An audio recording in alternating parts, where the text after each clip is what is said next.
क्या हमारे प्राचीन देवता सच में एलियंस हो सकते थे? क्या वो उड़ते हुए रथ और आकाश से आए शक्तिशाली प्राणी असल में अंतरिक्ष से आए एलियंस थे? हमारे धार्मिक ग्रंथों और पौराणिक कथाओं में जो अद्भुत घटनाएं वर्णित हैं, क्या वे एलियंस के साथ संपर्क के सबूत हो सकते हैं? क्या प्राचीन ग्रंथों में जो रहस्यमय घटनाएं और असाधारण शक्तियां के बारे में और अंतरिक्ष यात्रा करने वाले प्राणियों का प्रमाण हो सकती है?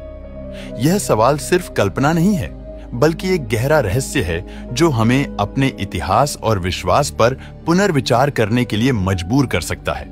बाइबल में व्हीकल्स के रहस्यमय व्हील, विदिन ए व्हील का वर्णन, भारतीय वेदों में उड़ने वाले विमानों की बात और ग्रीक देवताओं की अद्भुत शक्तियां, क्या ये सब सच में एलियंस से जुड़े संकेत हो सकते हैं? दोस्तों, वीडियो शुरू करने से पहले हम थॉट एक्सपेरिमेंट करते हैं। मान लो हमारी मानव सभ्यता आने वाले समय में तकनीकी रूप से बहुत ज्यादा विकसित हो जाती है।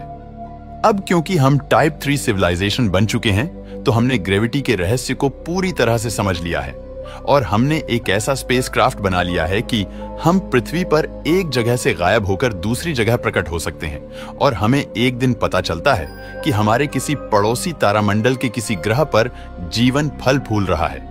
इसलिए हम स्पेसशिप में बैठकर उस ग्रह की ओर बढ़ते हैं और कुछ ही सालों में हम उस ग्रह पर पहुंच जाते हैं और उस ग्रह पर जो सभ्यता है, उनके पास विज्ञान और टेक्नोलॉजी का कोई ज्ञान नहीं था, तो उनको हमारे ग्रेविटी से चलने वाले विमान बहुत आश्चर्यचकित करते हैं। वो हमें देखकर हैरत में पड़ जाते हैं। हमारे जो एस्ट्रोनॉट उस ग्रह पर गए हैं, वो वहां पर अपनी साइंटिफिक रिसर्च शुरू कर देते हैं। इसके लिए वो वहां की एलियन सभ्यता के साथ मिलकर बड़े-बड़े इंफ्रास्ट्रक्चर बनाते हैं। उस ग्रह की सभ्यता को हम विज्ञान और टेक्नोलॉजी का ज्ञान देते हैं ताकि उनकी सिविलाइजेशन अपनी ग्रोथ कर सके। हमारे एस्ट्रोनॉट्स वहां पर कुछ सालों तक रहते हैं और उस ग्रह पर अपनी पूरी रिसर्च करने के बाद हम वापस अपने ग्रह पर लौट आते हैं। लेकिन हम उनको बोल कर आते हैं कि हम अंतरिक्ष से तुम्हारी दुनिया पर नजर रखेंगे और भविष्य में हम एक बार फिर आएंगे। लेकिन जब हम उस ग्रह को छोड़कर आते हैं, तब एलियन ग्रह पर पीछे छूट जाते हैं। हमारे द्वारा बनाए गए बड़े-बड़े निर्माण की वजह से एलियन सभ्यता को हमसे बहुत कुछ सीखने को मिला था, तो वो सभ्यता हमें देवता मानने लगती है और अपनी आने वाली पीढ़ियों को हमारे एस्ट्रोनॉट्स की कहानियां सुनाती है कि कैसे एक दिन आसमान से देवता आए थे और उन्होंने ना जाने कैसे कैसे चमत्कार किए थे और उन्होंने हमारे जीवन को बदल दिया और आज भी वो हमें आकाश से देख रहे हैं। हजारों साल बीत जाते हैं और वो एलियन सभ्यता अब विज्ञान और तकनीक के क्षेत्र में बेशुमार तरक्की कर लेती है।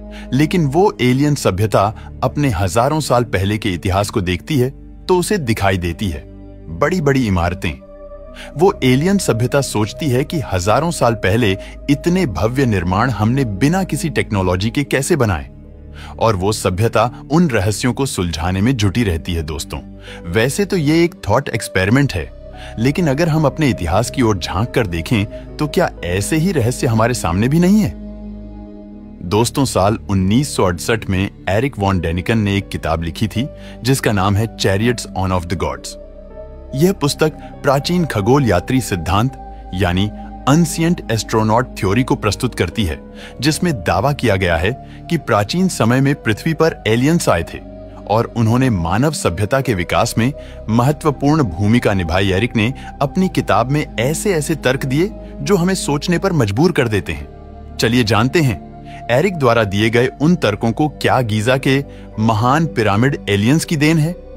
हजारों साल पहले, जब न तो उन्नत तकनीक थी और न ही आधुनिक मशीनें, तब 4500 साल पहले इंसानों ने इतना सटीक और विशालकाय ढांचा कैसे बनाया?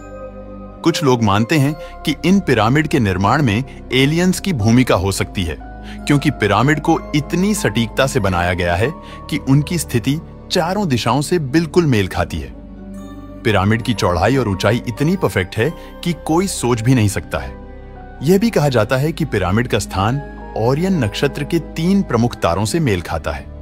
क्या यह महज एक संयोग है या किसी बाहरी बुद्धिमान शक्ति ने इसमें भूमिका निभाई है? गीजा का महान पिरामिड लगभग 146 मीटर ऊंचा है और इसमें 24 लाख चूना पत्थर के ब्लॉक्स लगे हैं। जिनका वजन 2 से 20 टन के बराबर है। इतनी भारी चट्टानों को रेगिस्तान में बिना आधुनिक क्रेन और मशीनों के बिना 4000 साल पहले कैसे उठाया गया होगा? वैज्ञानिक का कहना है कि लगभग 1 लाख मजदूरों ने 20 सालों तक मेहनत करके इसे बनाया था। लेकिन इतनी बड़ी संरचना को सटीकता से खड़ा करना तब संभव कैसे हो पाया? क्या यह संभव है कि प्राचीन मिस्र वासियों को परग्रहियों की मदद मिली हो?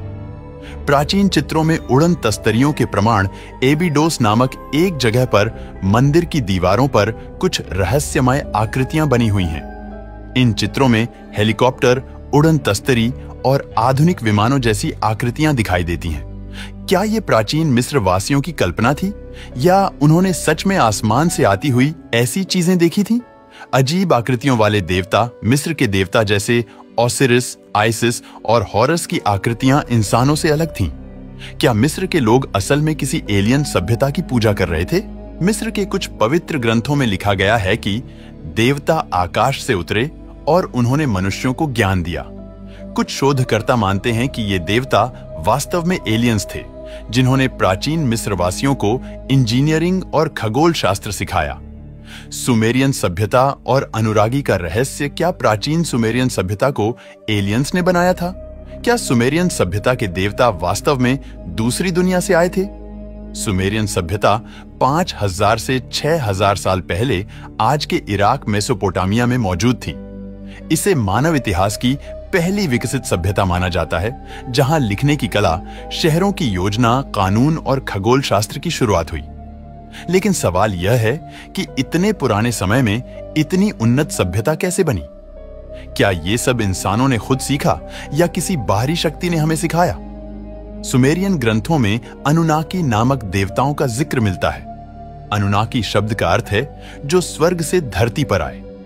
सुमेरियन पौराणिक कथाओं में बताया गया है कि अनुनाकी आकाश से उतरे और उन्होंने मनुष्यों को सभ्यता का ज्ञान दिया। उनके लेखों में आकाशीय रथ और अंतरिक्ष से आने वाले प्राणियों का वर्णन किया गया है। क्या अनुनाकी वास्तव में एलियंस थे? सुमेरियन ग्रंथों के अनुसार अनुनाकी निबिरु नामक एक ग्रह से आए थे। निबिरु एक रहस्यमय ग्रह है जो हमारे सौर मंडल में एक विशाल कक्षा में घूमता है, लेकिन इसे वैज्ञानिक रूप से साबित नहीं किया जा सका है। अगर वैज्ञानिक दृष्टि से बात करें तो इसे प्लैनेट एक्स का नाम दिया गया है। अब सवाल यह है कि अगर यह मिथ है तो सुमेरियन लोगों को हजारों साल पहले इस अद्भुत खगोलीय जानकारी का ज्ञान कैसे था? क्या भारत के वेदों में उड़ने वाले विमानों का रहस्य छुपा है? भारत के प्राचीन ग्रंथों में ऐसे कई उल्लेख मिलते हैं जो आधुनिक वैज्ञानिक को हैरत में डाल देते हैं। विशेष रूप से वेदों और महाकाव्यों में विमानों का विवरण मिलता है जो उड़ सकते थे, विभिन्न दिशाओं में घूम सकते थे और यहां तक कि अंतरिक्ष तक यात्रा कर सकते थे। क्या ये प्राचीन उड़न तस्तरी थी? क्या हमारे पूर्वजों के पास कोई उन्नत तकनीक थी जिसे हम अब भूल चुके हैं, या फिर ये प्राचीन एलियंस के संपर्क का प्रमाण हो सकता है? भारत के ऋग्वेद, यजुर्वेद, महाभारत, रामायण और अन्य ग्रंथों में विमानों का उल्लेख मिलता है। रामायण में पुष्पक विमान का उल्लेख मिलता है जिसे रावण ने कुबेर से छीना था और बाद में श्रीराम को मिला। यह विमान सोचने भर से उठ सकता था और किसी भी स्थान पर जा सकता था। कुछ विमानों में आग उगलने की शक्ति थी जो आज के लेजर हथियार की तरह लगते हैं। श्री कृष्ण, अर्जुन और कर्ण के पास दिव्य अस्त्र थे जो अंतरिक्ष तक यात्रा कर सकते थे। क्या ये विमान एंटी ग्रेविटी टेक्नोलॉजी पर आधारित थे? क्या यह संकेत करता है कि प्राचीन भारत में विज्ञान और तकनीक अत्यधिक विकसित थी? 20वीं शताब्दी की शुरुआत में एक प्राचीन ग्रंथ वैमानिक शास्त्र सामने आया जिसमें विमानों की संरचना, प्रकार और संचालन के बारे में विस्तार से बताया गया था। इसे भारद्वाज ऋषि द्वारा लिखा गया। माना जाता है इसमें 4 तरह के विमान बताए गए हैं। इनका वर्णन क्या किसी खोई हुई प्राचीन तकनीक की ओर इशारा करता है? भारतीय ग्रंथों में देवता और असुरों के युद्ध का उल्लेख है। क्या यह 2 अलग-अलग ग्रहों या सभ्यताओं के बीच का संघर्ष था? महाभारत में अर्जुन का इंद्रलोक जाना और वहां से दिव्याश प्राप्त करना, क्या यह किसी दूसरे ग्रह की यात्रा थी? क्या यह इंटरस्टेलर ट्रैवल का प्रमाण हो सकता है? नाजका लाइंस का रहस्य। पेरू के नाजका रेगिस्तान में जमीन पर बने विशालकाय चित्रों को नाजका लाइंस कहा जाता है। यह सीधे रेखाओं, ज्योमेट्रिक आकृतियों और विशालकाय जीवों जैसे बंदर, पक्षी, मकड़ी के चित्र हैं, जिन्हें केवल आसमान से ही पूरी तरह देखा जा सकता है। लेकिन सवाल यह है कि हजारों साल पहले बिना किसी आधुनिक तकनीक के इन चित्रों को इतनी सटीकता से कैसे बनाया गया? क्या ये संकेत एलियंस को बुलवाने के लिए थे, या फिर ये किसी खोई हुई सभ्यता का गूढ़ रहस्य है? आखिर नाज़िका के लोगों को इतनी बड़ी बड़ी आकृतियां बनाने की क्या जरूरत थी जो जमीन से दिखाई ही नहीं देती थी? कई धार्मिक ग्रंथों में ऐसे वर्णन मिलते हैं जो आधुनिक यूएफओ और एलियंस जैसी घटनाओं से मेल खाते हैं। प्राचीन सभ्यताओं के पास कई ऐसे रहस्य और तकनीकें थीं जिनका आज भी पता नहीं चला। वैज्ञानिक दृष्टिकोण से ये आज भी रहस्य बना हुआ है। अब सवाल ये आता है कि क्या प्राचीन सभ्यताओं की टेक्नोलॉजी हमसे बेहतर और उन्नत थी? एक बड़ी गलती ये भी मान लेना है कि प्राचीन लोग अज्ञानी थे और वे हर चीज को देवताओं से जोड़ते थे। उन्होंने अपनी समझ के अनुसार ब्रह्मांड को व्याख्यात किया, जो जरूरी नहीं कि एलियंस से ही जुड़ा हो। क्या वेदों में बताए गए युद्ध आधुनिक हथियारों का वर्णन है? हो सकता है कि प्राचीन सभ्यताएं खुद बहुत बुद्धिमान थीं और उनके पास अपनी गणनाएं और वैज्ञानिक विधियों थीं। धार्मिक ग्रंथों में कई बातें रहस्यमय लग सकती हैं, लेकिन इसका मतलब यह नहीं कि वे एलियंस का प्रमाण हैं। हम आधुनिक नजरिए से प्राचीन कहानियों को देख रहे हैं, जिससे कई बार गलत व्याख्या हो सकती है। आज तक कोई ठोस वैज्ञानिक प्रमाण नहीं मिला है। दोस्तों, इस बारे में आप क्या सोच हमें कमेंट करके जरूर बताना।